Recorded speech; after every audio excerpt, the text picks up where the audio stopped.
Well, all right, all right, all right. Yes, yes.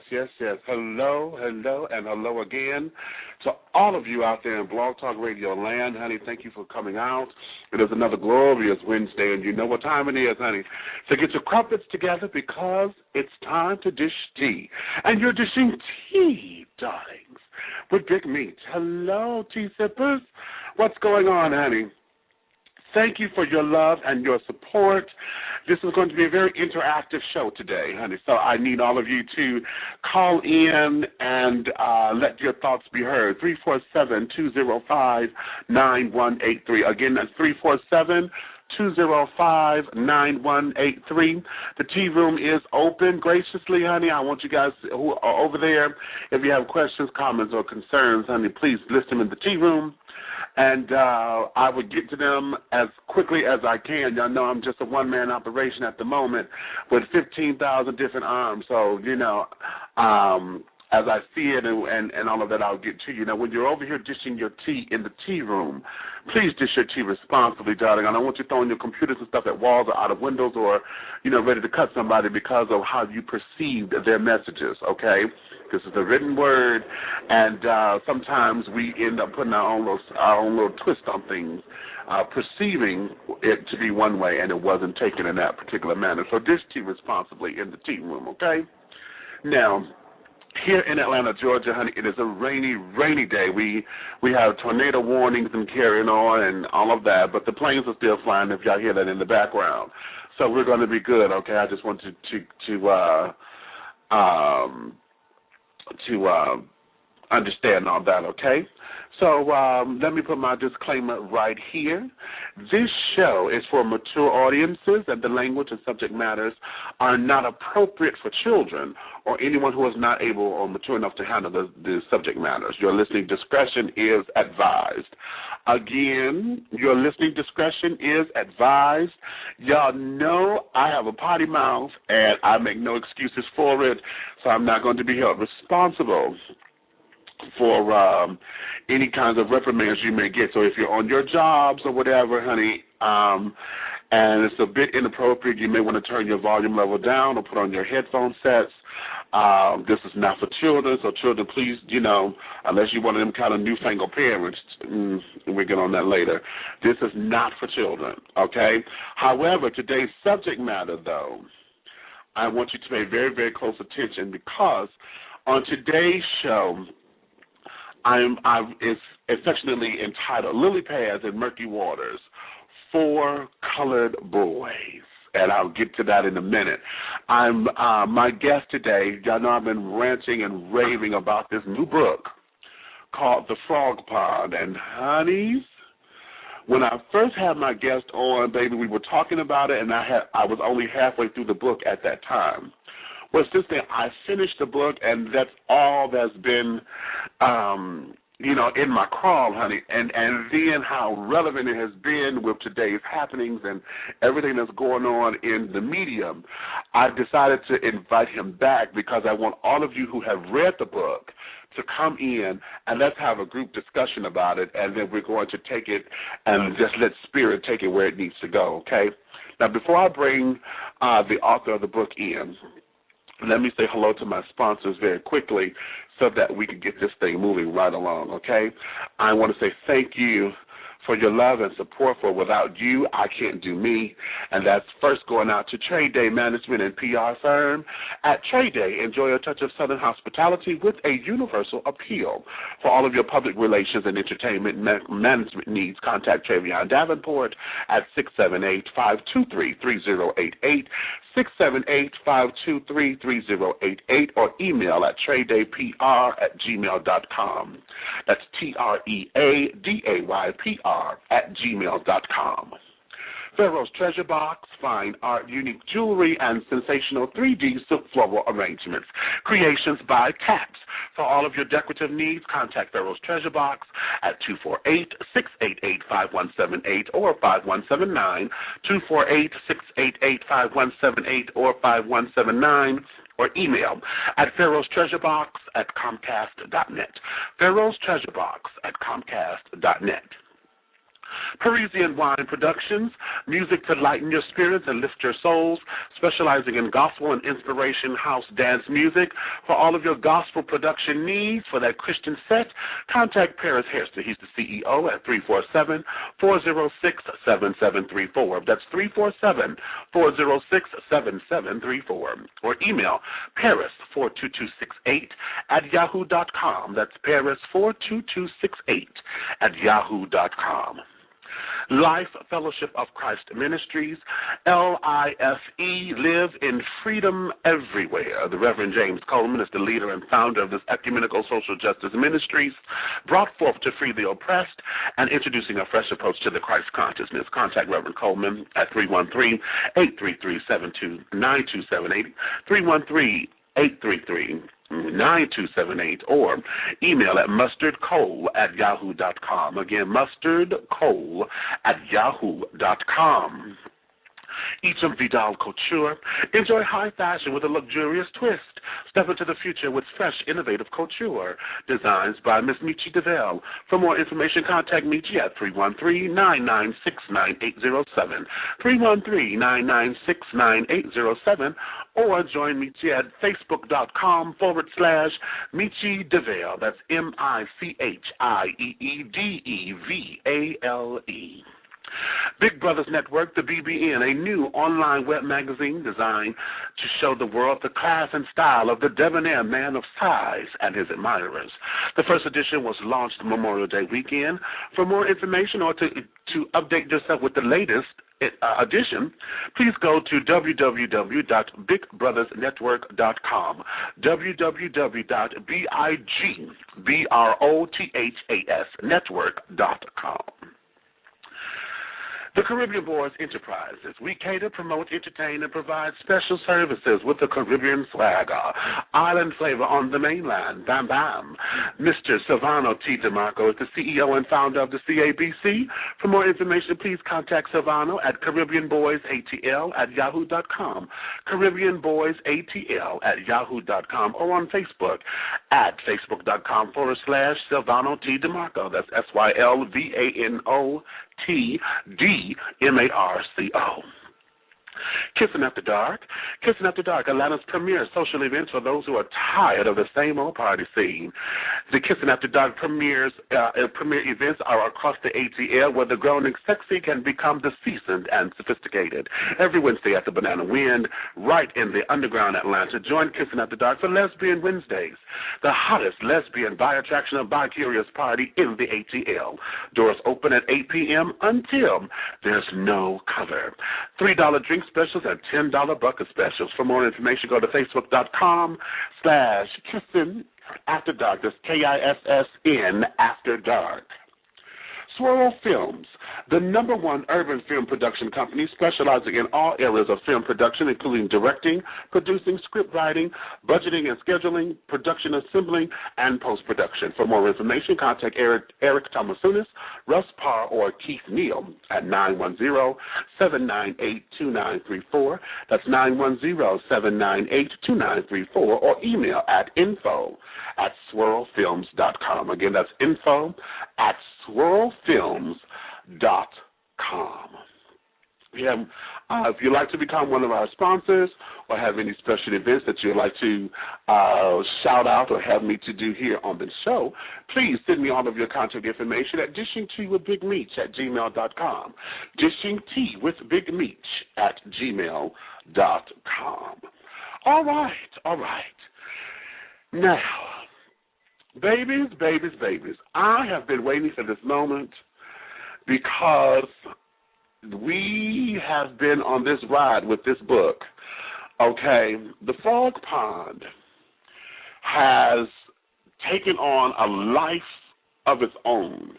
Okay, when I first had the author on, we were a little skeptical about where the book was going to go and this, that, and the other, but having been halfway through the book at that time, we ended up doing, after we got off the show and running 2 hours over, we ended up talking an additional 2 hours after that show. And then we've been talking almost every day since as I finished the book and then as things started to unfold.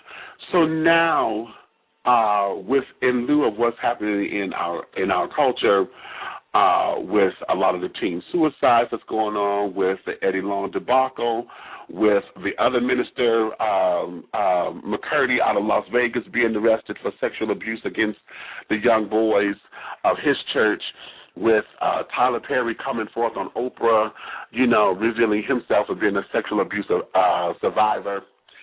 The book now has become its own movement for those who've already read it. So at this point and at this time, we're going to sit down and we're going to discuss that. And like I say, if you have read the book, I encourage you to call in because I want to hear from you as well. Give me your take, your insight, your input on how the book moved you. Call in at 347-205-9183. That's 347-205-9183. Now, at this time, without any further ado, you already know him, honey. I'm going to bring him right on in. This is my new BFF, honey, and writing extraordinaire, honey. This is the one and only. This is Mr. Otis Randoff. Hey, Sugar Plum, what's going on, baby? Nothing too much. How are you doing this afternoon? Oh, I am everything, and everything is moi. Living my life because it's platinum, honey. Okay. I said living my life because it's platinum. All right. Okay. There we go. Dig that. Dig that. Now, first let me say welcome back to the show. I thank you for wanting to come back, and let's talk more about the Frog Pod. Did you get my text message last night? Yeah, I did. We'll talk about that in a minute. It's about the book, y'all. I will explain it in a minute, okay? I don't want to keep you in the dark because, yes. Some things had hit, and I was having my own group discussion with someone else who's reading the book, and so we came to that conclusion. I was like, it makes sense. But anyway, before we get started with really delving more into the book itself, let's talk aesthetically, as far as your numbers and your book sales and the movement that the book has taken since your first appearance on the show. Give us some of that inside stuff. How have your sales been and where has it taken you? Are you closer to the bestsellers list? Are we going to New York Times? What is this journey for you right now? Well, the journey for me is I got news from the managing partners of President T.L. James and managing partner Gene Holloway that the book is the best-selling title on the micro-publishing company Fee Inc., Writer Solutions, and the book will be 3 months old in November and already the best-selling title with the company. So I really have to thank those two ladies for really believing in the book when I even had my own doubts and insecurities about it. I would not be where I am definitely without their support, encouragement, swift kick in the ass, however you want to put it. But they've been behind me with that 100%. So that we're on that. We actually have a book signing coming up at a second Borders location here in Houston. So it's been selling at the Meyerland location, which was the very first book signing that I had with a bookstore, and now they've expanded it to a second location. So we're starting to make our mark here in Houston, and so I'm excited about that. And then also, and I think I just shared it with you, and we still have information, coming forth with that with November 6th with the panel discussion, and as we talk about the book and everything else, I'll bring that up closer towards the end. But I'm really more so excited about that. And actually, earlier this month, we had a book signing in Dallas, Texas. The organization that I work, that I'm actually helping out, Men of Essence, they have a male empowerment organization that does work within the Dallas-Fort Worth area with underprivileged children and youth in the area. And one of the things that we were doing is portions of the Frog Pond book sales will be going to the Men of Essence LGBT Youth Scholarship Fund, and they decided that, so they wanted to do something with the to help students with their books for the spring semester. So they had me come up to do a book signing, and we had a set goal of for a $250 book scholarship, and we were just targeted for at least try to raise half of it with book sales. And I'm very happy to say that we didn't even though the pledge was just for half of it, we pretty much almost came up with the whole thing just from book sales alone. So I'm really happy for that. So it might be it could be augmented. I'm not sure exactly when, until December, when they do their Snowflakes of Serenity, honoring your inner child with a toy donation. All right. So we'll give it back and pay it forward. Get on with your bad self. We're trying to do what we do. No, not so much as trying, honey. You're doing. You are doing. See, you're moving forward, and you're doing. So that there's wonderful. Congratulations on your success. Thank you. And I'm making sure that everything I can do, honey, to push you forward, honey, is readily available, because I so believe in this book. Thank you so much. As you well know. Okay. Yep. But I thank you very much. I really do, because it really means a lot to me. To have your support. It really does. Thank you. All right. Well, now let's get into some of the questions, because I have a question here in the tea room. Miss Gina 68 asks. She says, "Have you been compared with Elin Harris? And what are the differences between you and he? Okay, in your opinion."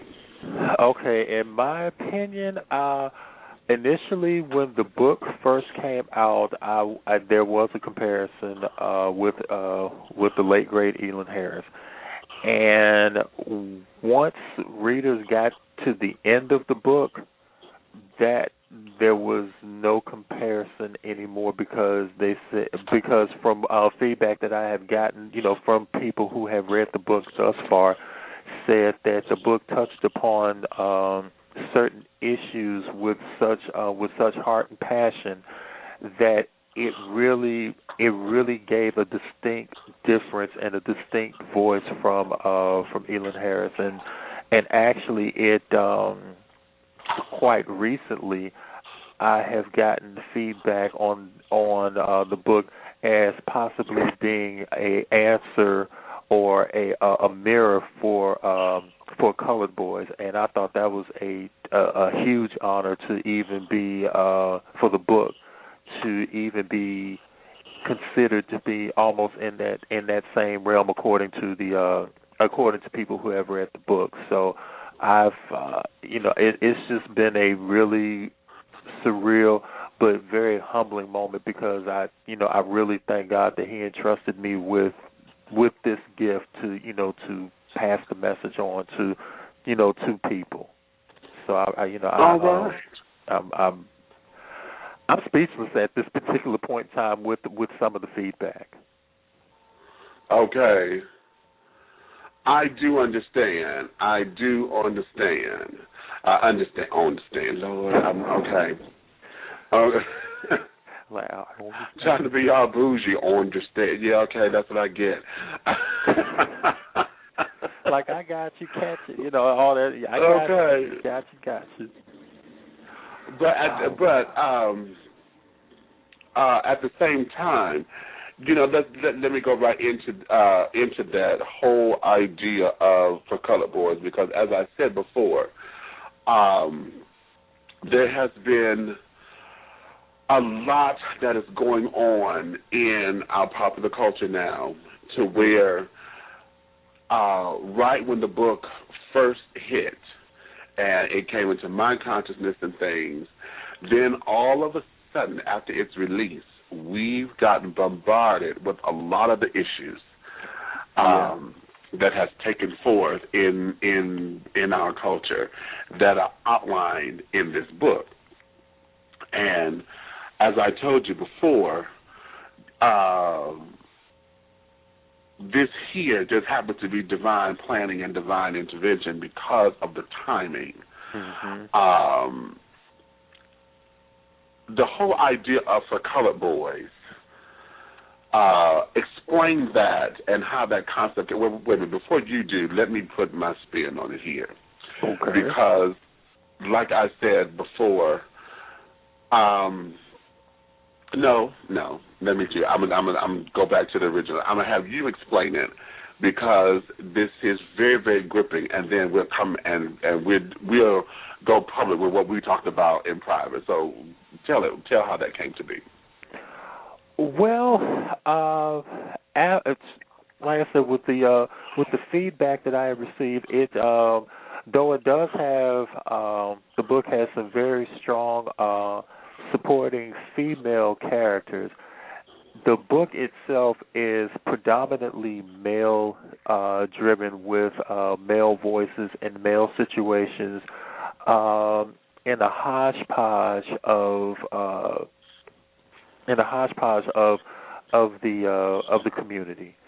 And when the guys Dennard, Ondario, Eric, Evan, Burrell, and the whole Lions Den, when they all start interacting and intertwining with one another, the fact that their relationship brings out certain strengths in each of the characters, but at the same time, it pulls out the absolute worst that could be either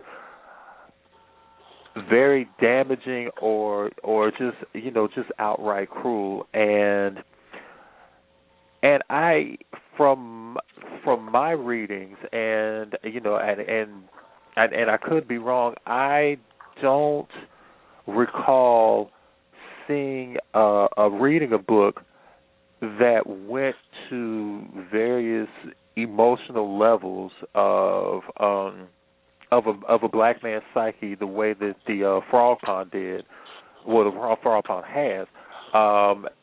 Because as I've been writing each of the characters, I've always had like a tunnel vision with each of them because I just looked at them as like individual strands of thread or just individual storylines, and then started braiding them together and then just kind of tweaking it along the way, in which doing that actually set off a chain of reaction on how a man thinks or how he feels, how he tries to deal with something emotional when he's not fully equipped to handle that.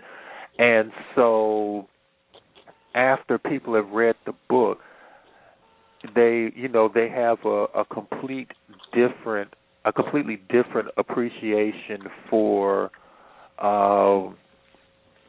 what some men endure because of the sexuality struggle, and in that aspect of it is the fact that everybody comes into their sexuality from their own individual road. Okay. Yeah. Baby, here is the thing that I want the audience to understand, and this is when I say this book has taken on a movement or has become a movement, because, like I said earlier, this month, Mr. Tyler Perry himself had went public about the abuse that he suffered as a youngster. And, of course, with all the buzz around his new film, For Colored Girls, who've considered suicide when the rainbow wasn't enough, into Jacques Chanda's wonderful, wonderful masterpiece.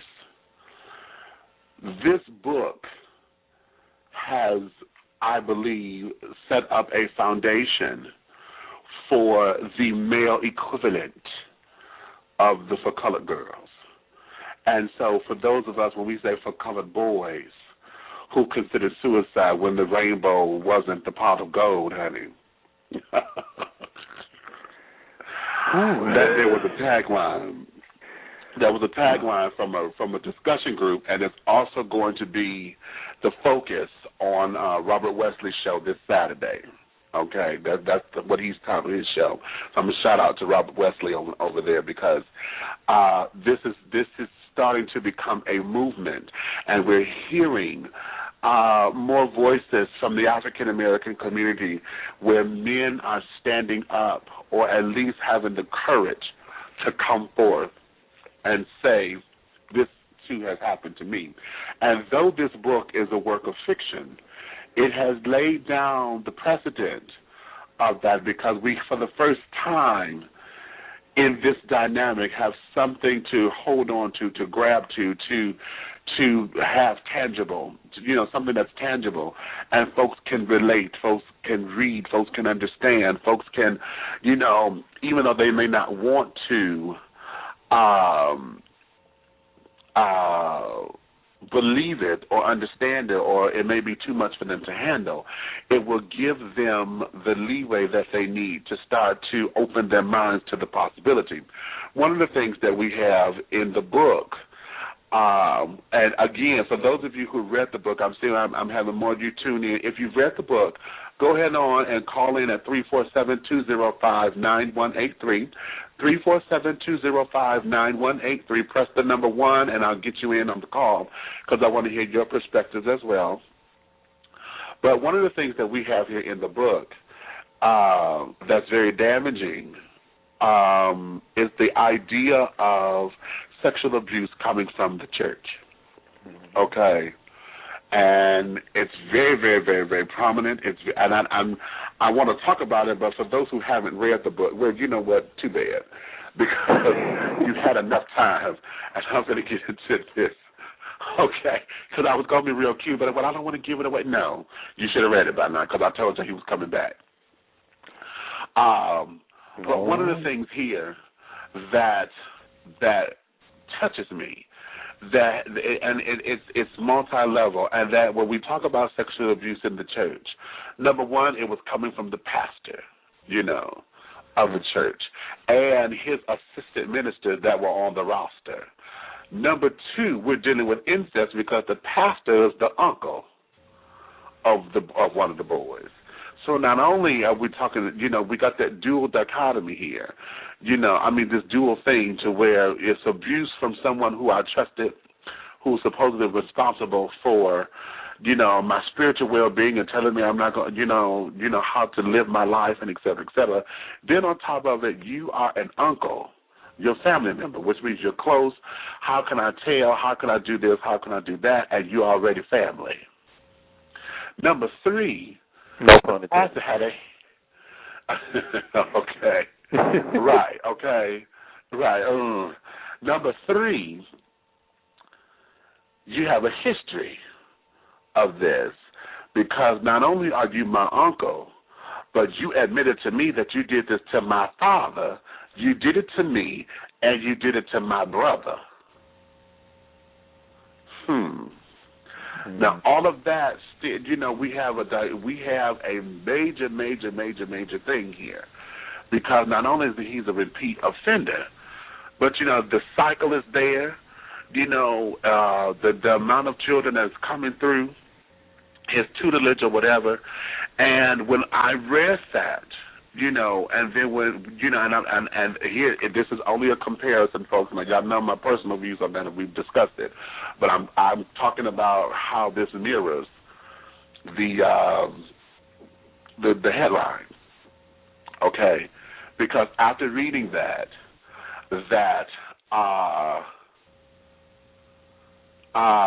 here we have all of this sexual scandal going on in the church, and this, that, and other, and all these allegations that come through. And then after Eddie Long's name was put in the paper, then we had the second pastor African American out of Vegas who came, who was arrested and is being charged with these same allegations. That there put us in a light because, as I've said before, we as men are not taught to talk. We're not taught to share our emotions. We're not taught to let all of that out. A male child is taught, honey, no, you take it like a man. Shut the fuck up, and this, that, and the other. No, you just low punk. That don't hurt, nigga. That don't hurt. And all of that. And so when dealing with emotional hurts and emotional abuse and emotional suicides, if you will, those are the things that are wrapped up in these things. And my question to you after saying all of that, my question to you is, as you were on the tour with the book signings and going to discussion groups and dealing with all of this, what has come out in the brotherhood? Because I know, and give me the good and the bad, because like I said, we're going to take our private conversation, some of it, and bring it public, because I want the folks to understand your duality and what you have been facing out on the road. Okay. With that particular scenario set up with and the character that is that's actually going through that is Eric Moore. The only thing that the Brotherhood could say, if they said anything, because a lot of the times I don't know if they were scared to touch upon it. If they didn't understand it because of the fact that he was a married man, pretty much trying to keep his family together and shield them from that emotional trauma that he endured as a child. I don't know if it hit too close to home where it just became a topic that just was neatly brushed under the carpet or kind of glazed over. If the Brotherhood could relate to it because of nature versus nurturing, it hasn't really been touched upon all that much. And the few people that said that they can relate to them were probably, were mainly family men who didn't ask to be put in that situation, who didn't ask for that confusion. All they wanted was, their wife, their 2.5 kids, the dog, the cat, the white picket fence, two-story house, whatever the case may be. So for those brothers, it hit a little bit closer to home because it was a sense of, somebody out there has gone through this, even if they hadn't verbalized it to me face to face. It's always in the eyes where it just widens up as if they're a deer caught in headlights. It just widens up, and it's like somebody, it's not necessarily somebody knows and I'm ashamed. It's just like somebody knows, and they wrote it the way that I've been dealing with it.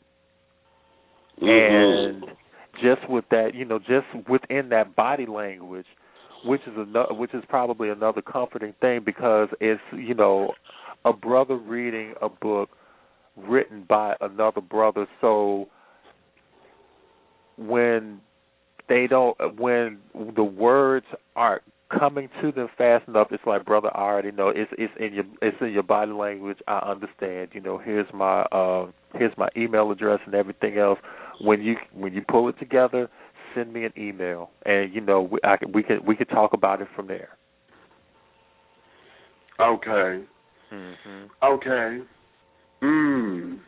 Now, see, wait a minute. I want to go here because first off, Gina said she wanted me to tell you hello. She says you have her support.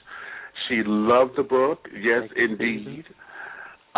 She said the book is very vivid, very detailed, and she wanted to. Okay, here we go, because she's asking. She said, so does this mean that the grandfather was doing it too, as far as the molestation is going on in the family with old Elder? With Elder Levi. With old Elder. So she's posing that as a question. You know, does this mean that, you know, is it safe to speculate that the prequel to the book, honey, the backstory on these children? You know, I don't know. I'm going to leave that to the creative omniverse. I'm not quite sure yet. I have it written out and everything else, but I'm not quite sure if that will be the angle that I would approach it as. Okay. I know she hates me for it.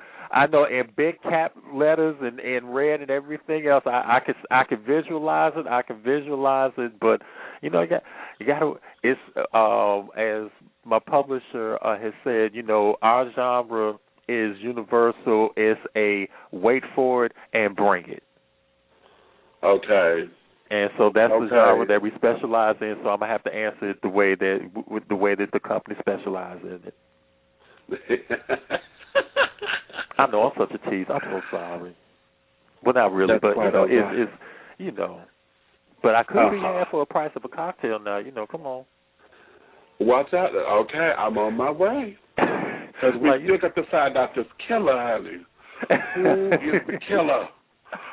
Now, when I said, I alluded to something earlier when I told him to get my text message and everything, and that's because, you know, in the book we do deal with murder and things, and we are putting together, you know, steps and things on how we gonna come up with this killer. And she said, "Don't leave me hanging." And Gina and I were talking last night because she was finishing the book, and I said, "Okay, now listen. You know, this, then the third, and we came up with this scenario, and we were like, okay, it could be Miss Renee, honey, who was Eric's wife, and I gave her my little soliloquy when she came up with that, too. I said, see, you think like I do. I said, well, keep reading, honey, because there's something else that's going to come out. And then she called me at work. She said, because she called me Pearl. She said, and I called her Ruby. I said, what, bitch, what? She said, bitch. I knew it. I got it. I said, what? She said, it's Samantha and Moose. I said, it ain't Moose. It's Samantha, honey. And she said, it could be both of them because he's the only one that went out of town. I said, it's Samantha because she the bitch that's sitting up there putting all this together. She done orchestrated this marriage. She done orchestrated this. She the only one who's claiming to be married. Moose is sitting up there using the you know, the little quotation, my wife, my quote-unquote marriage, even though they talk about the whole thing, because Moose and Dennard get into this whole big old fantabulous argument, which surprised me on Dennard's behalf, about what what gay marriage is, and we fight for marriage, and this, that, and the other, blah, blah, speak, yakety, smacky. But here's the defining point, because the murderer keep leaving purple quills everywhere. And, child, that damn purple quill, honey, that's such a queen thing, honey. And Samantha, being as queeny as she is, honey, wanting to be feminine, wanting to be this, that, and the other, it's her. And here's the catch. If you put that thing in this next book, that is her, the idea is, how is it that she knows the folks? I say, if you pay attention to the book, everybody knows somewhere, somehow, somebody, they're connected some kind of way. Renee and Samantha gonna know one another because Samantha been in prison. She's in transition, and one of the things that we know about that particular community is, I'm not saying all, don't hear me, y'all, because I'm a transgender activist, but I know a lot of the girls, honey, end up taking that particular part when they had to hustle and this, that, and the other, that they got caught up in stunting and shit, and they end up in jail. That's how she met Eric. And with Renee being on the doggone prison ministry, that's where it is. Now, okay, that's where it is. Now, that's my little 2 cents on it, Abby. But Samantha's going to be the killer. We'll have to see. We'll have to see. She gonna be the killer. But okay. Now see, this is the kind of stuff we get into with the book, okay, and we're breaking it down and carrying on. But I want to go to here because when I was saying that men are not taught emotions and this, that, and the other, Gina puts up and she says some girls are not taught that either, and that's true. But here's the difference. Some girls may not be taught that, but every girl is taught to deal with her emotions. Every girl is taught. There's all kinds of support groups out there. A woman knows how to rebuild herself because everything is in place for women to do that. I don't care what kind of background she's had, where she's come from, what kind of heinous things she's had to overcome. There's something in place for a woman.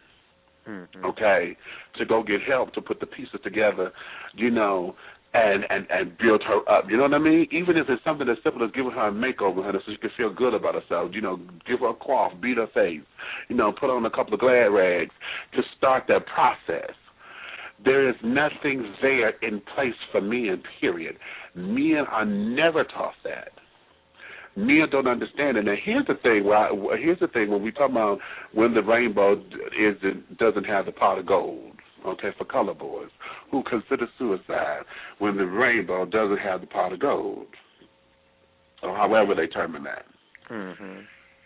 Here's the thing, and I want to know if this has been consistent, because I know you told me about the one group where, was full of the rainbow children, and they seem to have taken a different approach to the book, mm-hmm. and some of the key elements they may have missed over or glammed over or whatever. And I told you then, I said the rainbow children seem to have a harder time with this because it is the rainbow that ends up affecting us the most. Mm-hmm. We've already known what the scorn is from our counterparts, but it's in that rainbow. Okay, yep. We have a lot of internalized homophobia. We have a lot of internalized hatred towards one another. We're a very superficial culture. Okay, if it's not aesthetically pleasing, honey, we end up putting everything on the pedestal. If we can't put it on the pedestal, then we make sure that it's a footstool. You know what I mean? Mm-hmm. The LGBT culture is very, very, very indicative of that. We're very, very callous that way. And here, when we're dealing with a lot of the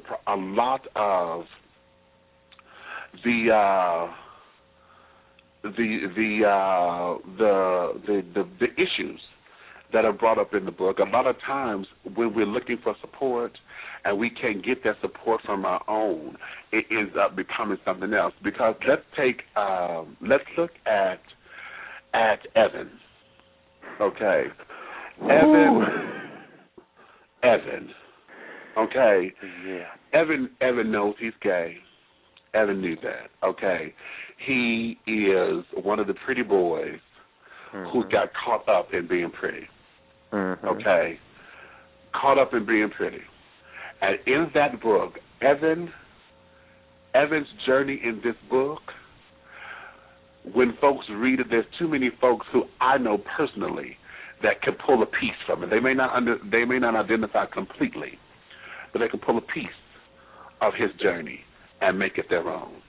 Okay, and in understanding that, we just had the passing of the gay activist, honey, Joseph Jefferson, out of New York City, 26 years old, beautiful spirit from what I'm told. I never met him personally.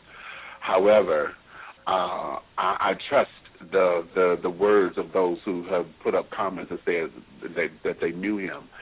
But in not understanding his story and not understanding what drove him to that point, he was already on the battlefield. You're already on the forefront. You're out there, you're fighting for the causes and things, and yet something in that had you go to a place where he had to take himself up out of here. And in that, see, that's not the isms and stuff. See, the 19-year-olds and the babies that we lost, those were outside forces. You know what I mean? That aided. You're not supposed to. We got the church. We got this. We got that. We got the teasing, the bullying, the taunting. Okay. Here we don't know this particular case, but at the same time, we know he was already on the inside. He was already, on the cause and fighting. And in the book, you see Evan in that same kind of predicament, caught up in him and not knowing the way out. Mm-hmm. You know what I'm saying? Mm-hmm. Not knowing the way out, and in trying to trust the LGBT community, which he couldn't because everybody that he's fucking around with is on the DL. Okay, yeah. So they're not out front, they're not out there like that. He had no support system. So Evan's story could easily become, or a page of his journey could easily be seen in a lot of different people. You know what I'm saying? Yep. Exactly. And so it's the rainbow, that ends up taking so much because the rainbow dishes it the hardest. No, ain't no pot of gold at the end of the rainbow. Hell no. And a lot of folks, we go in thinking that. When you were hearing this at these discussion groups, where did it take your mind, and how is it shaping the next book? Evan is still a complex.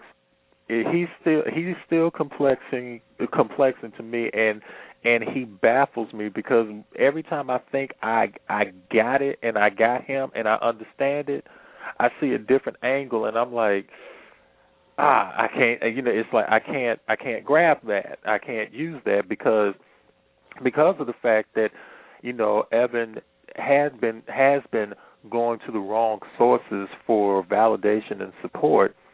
The one time that he did earnestly reach out to somebody that could have helped him, which was Dennard, he ended up spitting it in his face. And it's just like, really?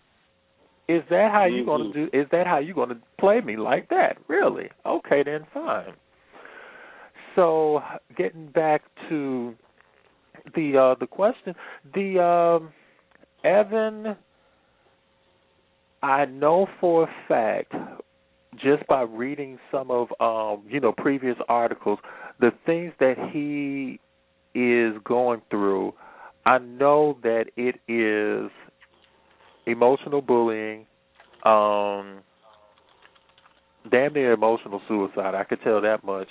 And on top of the fact, it wasn't until this discussion group that I think he is also part of an even larger picture of, African Americans experiencing an even greater amount of bullying and things of that nature because of the hypermasculinity, the image and the facade and even the culture that's already prevalent from other cultures that look at African Americans and that's what they already associate the community with the hypermasculinity, with excelling in sports and so on and so forth. So I think Evan is, though he got into the culture on one aspect because he was because of his looks, and he used it to the best of his ability. He just got caught up in a situation where it was, just a whole host of things just kind of came down on him, and he really does not know how to get out of it. And at this particular point in time, the fuel that's pretty much keeping him going is his growing disdain for Dennard, and that is probably the saving grace for him at this particular point in time, and how the second book is shaping up.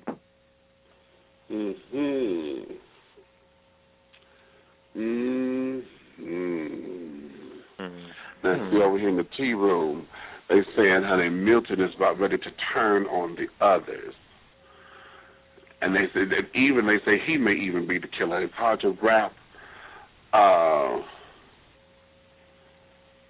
And Gina says it's hard to wrap your mind around that. There's somewhere in the world that this is really happening. It is.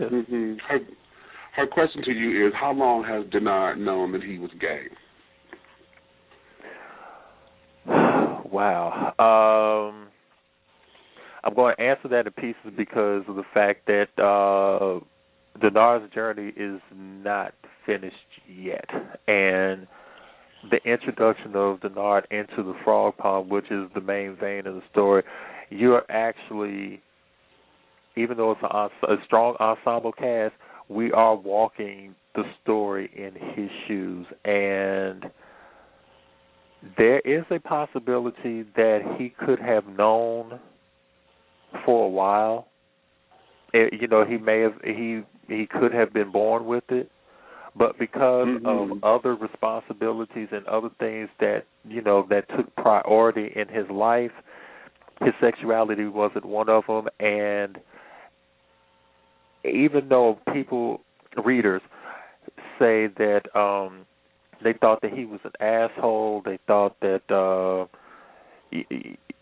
that he was a jerk to family and stuff like that, the one thing that pretty much kept Dennard together, quote unquote, and I use that loosely, was because of the fact that he was strong enough in his mind to be robotic and keep everything in its compartment.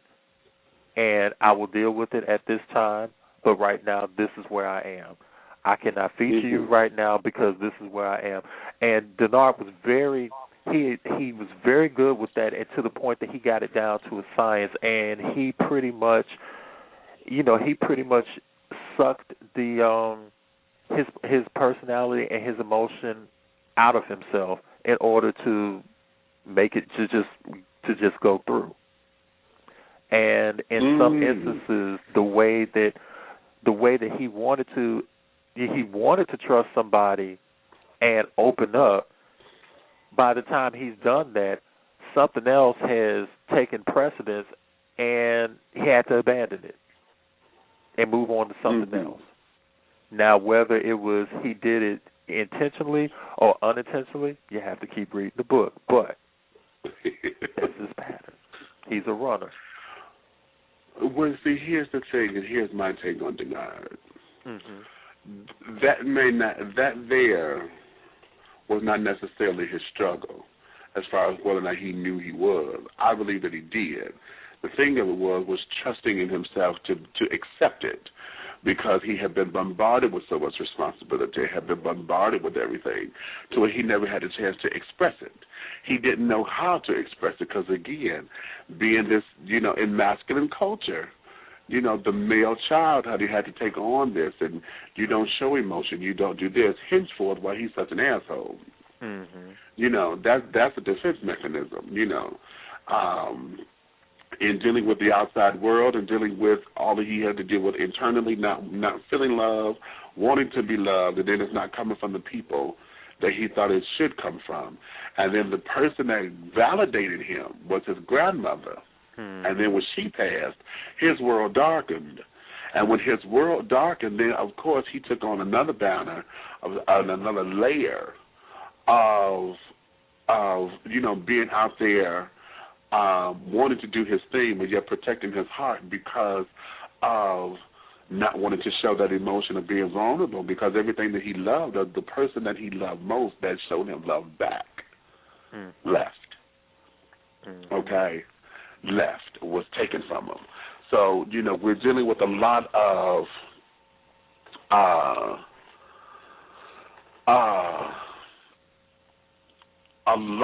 that, not necessarily shame, but a lot of confusion. And here's something that's very interesting that I don't know if anybody else have mentioned in any other discussions, and that is whatever Dennard is doing. See, he has the kind of life that a lot of sisters dream of, and that is he is a Sandra Clark and don't know he's Sandra Clark. This child got Moose, Ontario, Eric, wait a minute, because there's one more. It's one. Well, no, those are the ones that I lusting after him. But the undercover cop was like, okay, what about even the undercover cop was like, what about me? Right.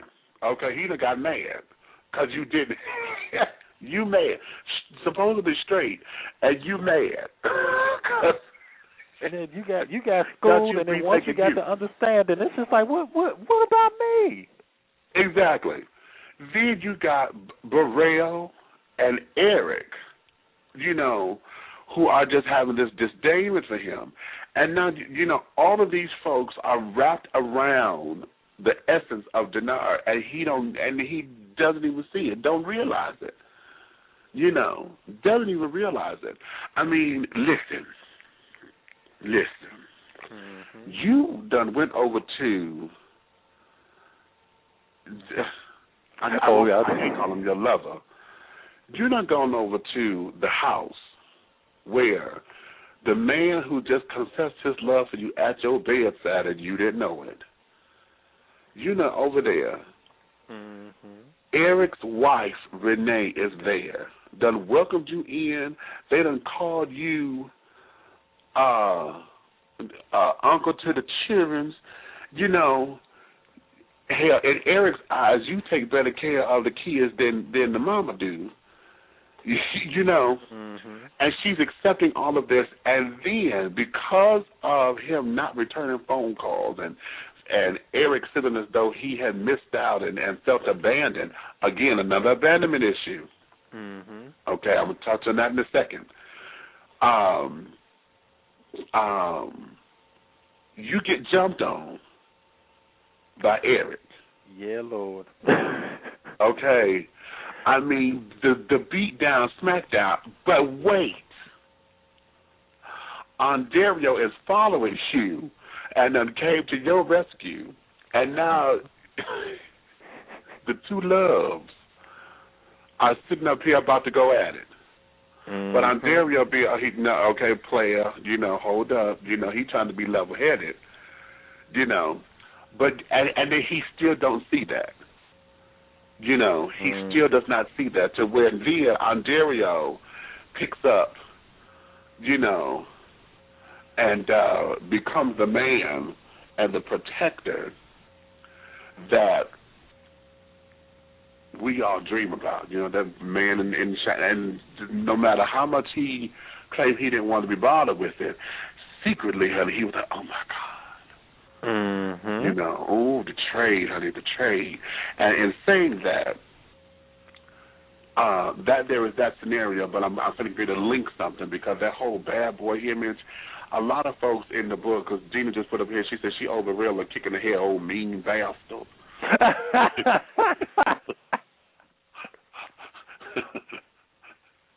Okay. Lord, let me find out she turning over the carpet tray. Okay. But see, in that, in dealing with this book, and this is why it's a fascinating read, because we have so many folks who can relate to this, because, you know, they always say, you know, that whole bad boy image, and even though Burrell he is the epiphany. I mean, not the epiphany. What's the word I'm looking for?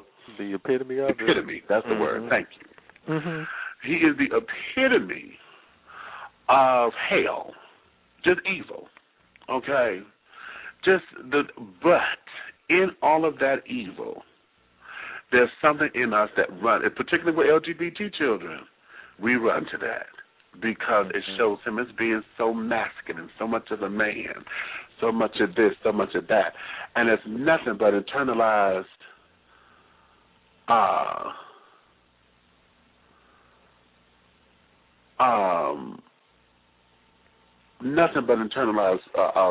homophobia. Mm-hmm. Because, you know, if I were to break down his character, which incidentally, on the Facebook page, you know, there are elements where the author is taking you through on his Facebook page, and we do character breakdowns. So for those of you who like to put in your 2 cents, you can always go to his Facebook page and read some of the comments that carry on. I haven't put mine up there about Burrell yet, because I was waiting for other people to do theirs first. I think everybody's doing that. They're like, who's going to spring on that one first? You know, but I see I'm going to have to just go break this down. because, Burrell, being that I believe his background comes from all of that military, that forcefulness, that a man got to be a man kind of thing, the pain doesn't hurt. He epitomizes all of that negativity stuff that we know about what masculinity is. Mm-hmm. You got to be the ladies' man. You got to do this. And I will suffice to say that he packing. He's got a big old dick. And he knows that. Okay? And he knows that. So he's using all of those elements that sit up there that's supposed to be, problems. And he's a black man. So, child, no. All of that stuff that we know is what Burrell, child, he is all of that. Mm-hmm. And, hell, Gina said Burrell is so afraid of fading from glory and being ignored. Exactly. Wait, she said what? Burrell is so afraid of fading from glory and being ignored. Oh, yeah. Yeah. He's a football player or has been. You wasn't that great of a player. You just do a couple of things, got you in the spotlight. So now you throwing these old glamorous old parties, honey, to keep your name in the social scene. You got all the nice. Now here's something that the kids ain't caught yet. That tells his little story about him being so much that he's being gay, because everything is immaculate. I told you this before when he picked up that damn ring. Mm-hmm. He went and got that ring for Taylor. He picked that ring out, knew the cut of it. He picked that out. Mm-hmm. I said, ain't nobody going to catch that. It's small little stuff like that, because most straight men don't pay attention to stuff like that. And this is not to say they don't have interest. I'm not saying that, because I know, there's some men who are into jewelry and, and that kind of thing. But it's the small things, because it went against everything of his character. Especially how he had to find it as well too. Exactly. You paying attention to detail. You done told this girl, what I remember you saying this, that, and the third. Really? Mm-hmm. And you remember all of this on somebody who is your cover? Mm-hmm. This your cover-up. Okay? Because I told everybody, his heart is with JC. Mm-hmm. His heart is JC. And let me go here for a minute, because I feel myself jumping, but I'm talking about the book, and there's a lot of points in here. See, this is just so much that is so poignant with today's times, and it's so relevant, because what this does is just that it helps to, I know for me, it helps to break down a lot of the complexities of our community.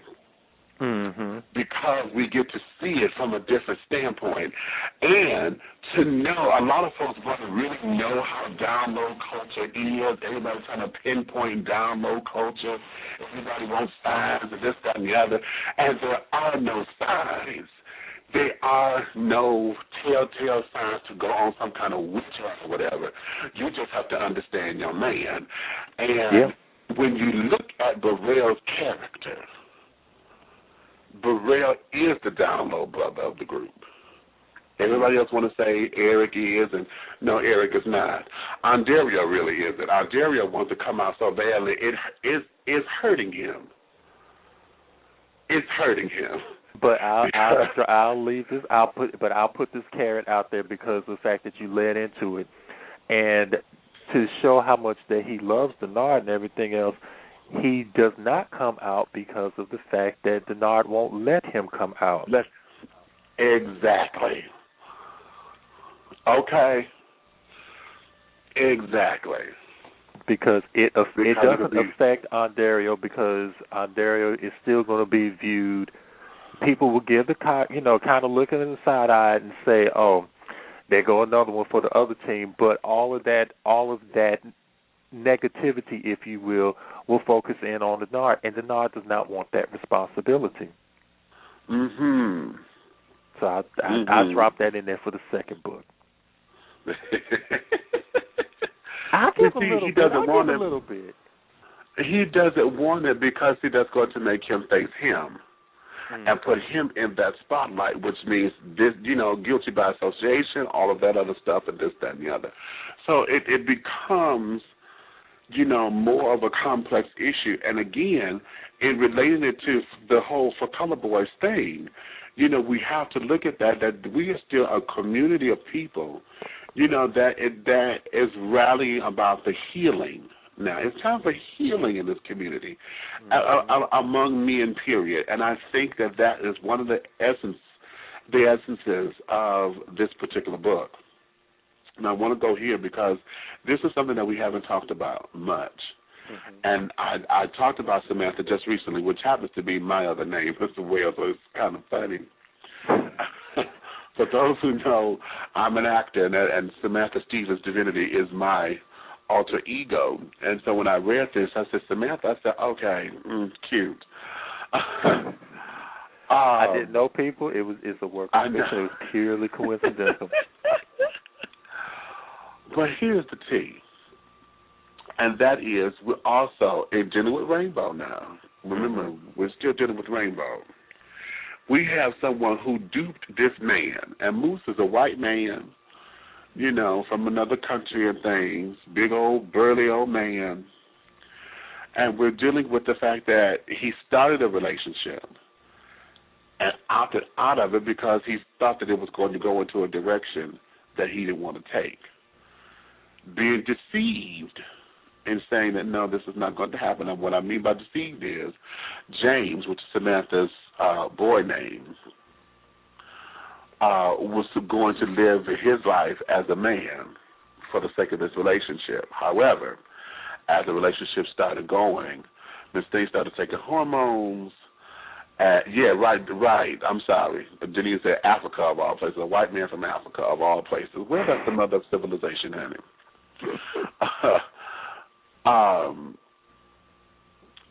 After being in this relationship, then Miss Thing starts to take hormones and all this, that, and the other, besides be behind Moose's back. And then all of a sudden, Moose was faced with something that, he really didn't want to deal with, but decided, well, I'm here now, okay, And so now, when you read in the book, there's a lot of abuse that goes on. They've been physically abusive with one another. And there's something there that holds him because Moose could have easily gotten up and walked away from this. However, there's something there that keeps him there because he feels that he has to. He feels that he has to do whatever, because he feels trapped. And then we have Samantha there who's taking this abuse, who a lot like Evan, who's taking this abuse and feeling that it's okay. So because of where they are, I say she needs her torch song singer status, to say that, these were the pangs of me transitioning, and oh my God, I had it hard, and my lover didn't understand, and that whole violin bullshit. Okay, and the drama of it all. Okay. So I found that to be very interesting. And then I also found it interesting that when you wrote in the book, every time you mentioned Sam, that, everything was italicized, was she, this, that, and her own she, And I said, okay, that's very interesting. So when you were coming up with that storyline, what was your driving force behind it? Or is it still driving? Is it something that's still revealing itself to you? My driving force behind it was the fact that in writing the book, I wanted to write about the community, and DL, same gender loving, raise the flag, I'm gay, I'm proud, whatever the case. I wanted to put all of it in there, and with that particular scene, I was just curious as to how it would lace up with the community, because one of the things that I wanted to, to bring home to is the fact of look how we are treating each other on both sides of the fence. If I could, if I could actually pull it together. One of the things that a reader told me was the fact that there was enough good qualities about each character that that you could connect to, but there was still a dark side that balanced them out to make them almost gray. When, as you're reading the story, you can see their side of it, you can see the other person's side of it, and then by the end of it, it's like, well, what you thought you might have done in that situation, you're not for sure if you would do that. And with Samantha, I had always been curious to know if that situation was because of deceit, or if it was because of this is something that they mutually got into, but like we said, because the kids are, kind of cold and callous and everything else, and it's just like, Moose is with James and everything else, and, transition to, well, why don't he just go ahead and get a real woman? And when you hear that stuff within the community, instead of like, great, you all are together and everything else, I would think that it would start to nitpick at you, because it's like, well, I did, meet him as James, and now all of a sudden he's become a Samantha, and now I'm like the laughing stock of the community because they're talking about and gossiping and running, and I'm the kiki and the butt of all the jokes, and I would think something may snap, and you just kind of look at this person. It's like, you are not the same person. And, there you have it. So I kind of, when I played it, I played it from all different aspects. To try to put it in there, and with as a community as a whole, from observation and just from conversation from other people. Dig that. And see, here's something I'm going to throw out there now, because when I get it. First off, Gina asked, she said, why did you pick a white man from Africa? What was that for you to have Moose be Caucasian and then from Africa? Okay. All right. We're gonna have a come to Jesus moment with the dishing tea. So please put your teacups down and get your glass of wine, because we're gonna have to have a little communion on this one, because this is come to Jesus. Moose is actually a real person. Hello. And what just happened? Don't tell me. Hello. Do not tell me this thing just did this again.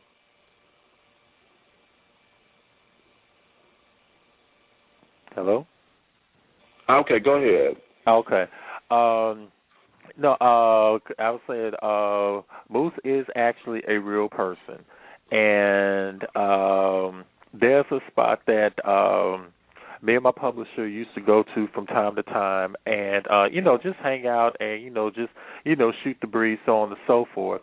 And it was just something about, he had great customer service. So she and I, we're just talking and laughing and all that good stuff. And he had this accent, and we just started talking, and he's, born and raised in Johannesburg, so on and so forth, girlfriend, cutest little 3-year-old son that you'd ever want to meet, so on and so forth. And it just dawned on me that, wow, there are Caucasian race in Africa, and it was just something about his personality that was just really, attracting a whole lot of people in the bar. And it was just something about his charisma that I said, you know what? And I asked him, I was like, can I write about you? And this is what it's going to be in, and so on and so forth. Do you have a problem if the character is gay and all this other stuff? He was like, no, go ahead. Hey, you need some free drinks and everything else as you write in the book.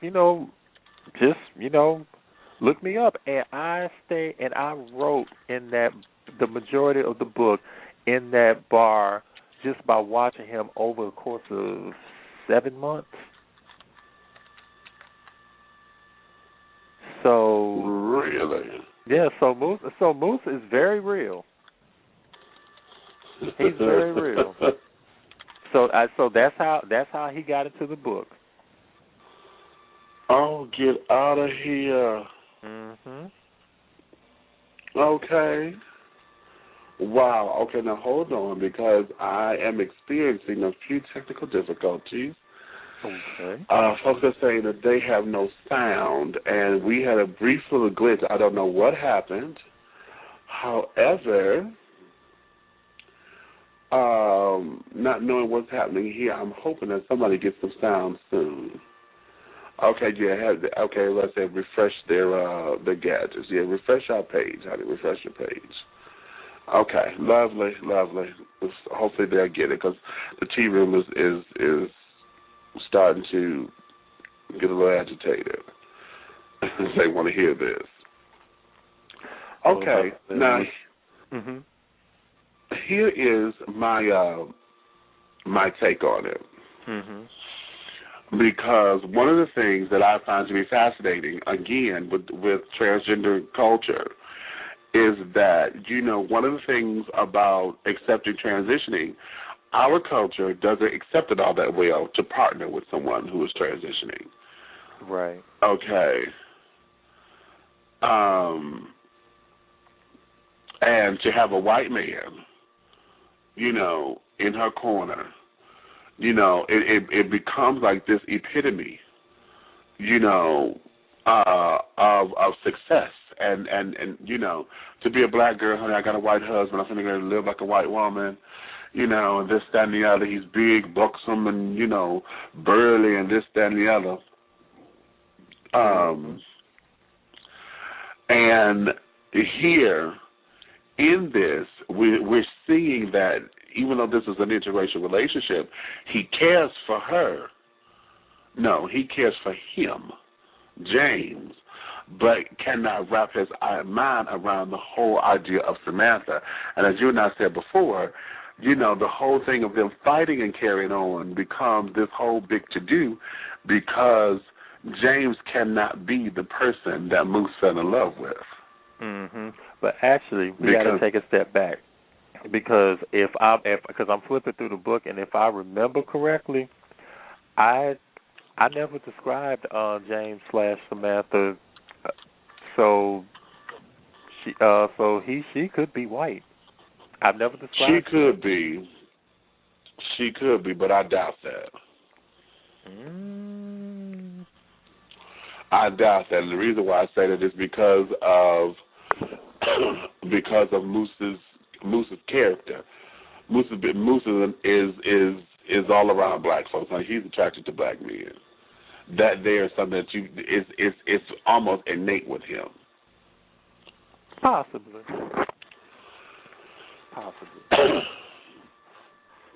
Moose is attracted to black men, isn't he? Possibly. Mm-hmm. Possibly.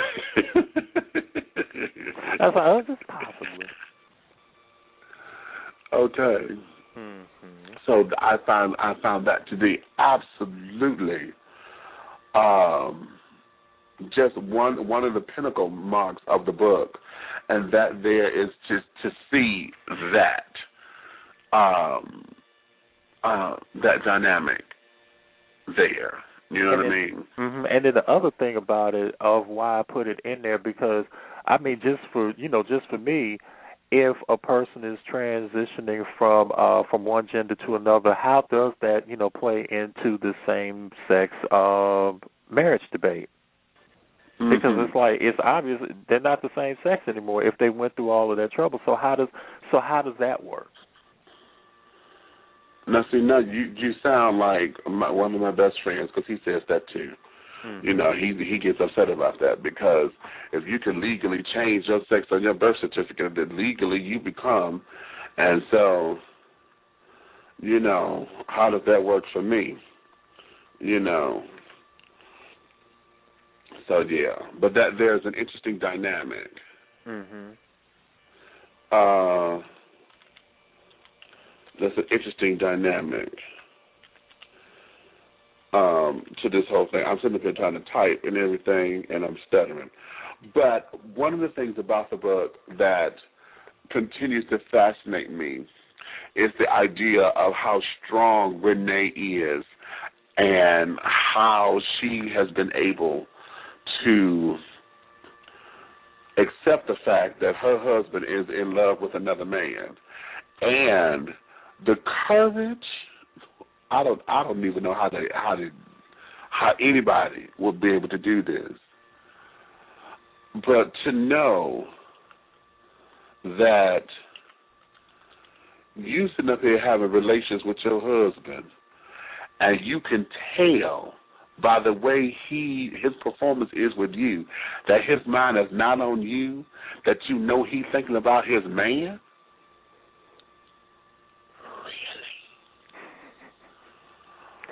Yeah. Really? Yeah. How does a woman say that to herself? They say it to themselves all the time.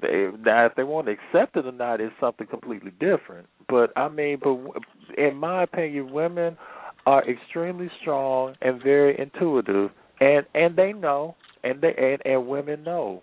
They know. Okay.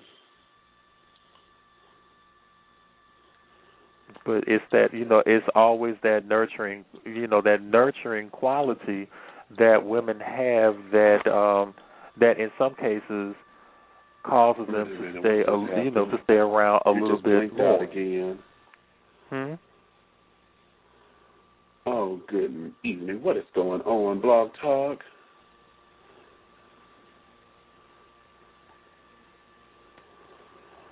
Oh. Hold on. Mm-hmm. Okay, there you are. Okay. Something is going on with this particular line here. It keeps freezing or whatever, and I'm gonna have to call Blog Talk and find out what's up because it's interrupting. And I'm thinking it's the computer going down or something. Mm-hmm. But in any event, we are down here. I'm down to the last 3 minutes of the show. So what I want to do now, let's put a wrap on everything. I want you to put out there where everybody can find the book.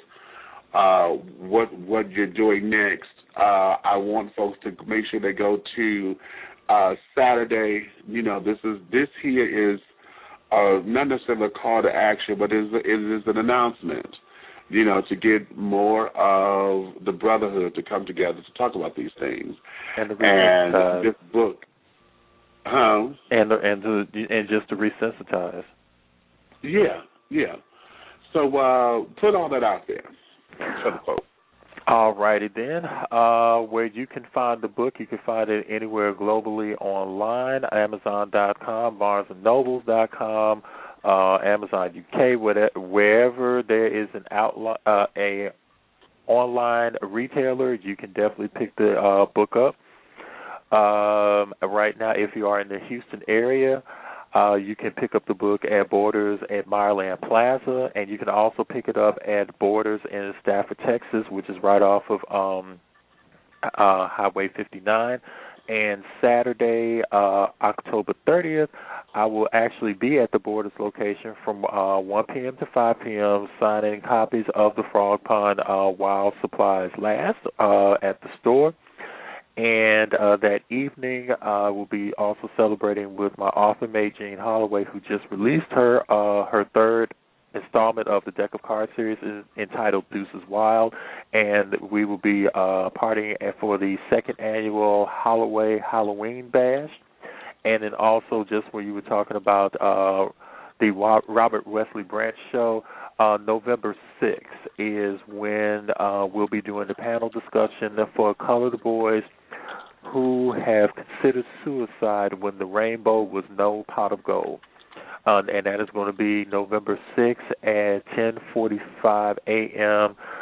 Eastern Standard Time. And if you want any additional information on that, you can definitely get in touch with Big Meech, or you can get in touch with me on my Facebook page, which is author Otis Randoff, Randoff, on Facebook, either the fan page or my personal page. And we'll make sure we get that information to you.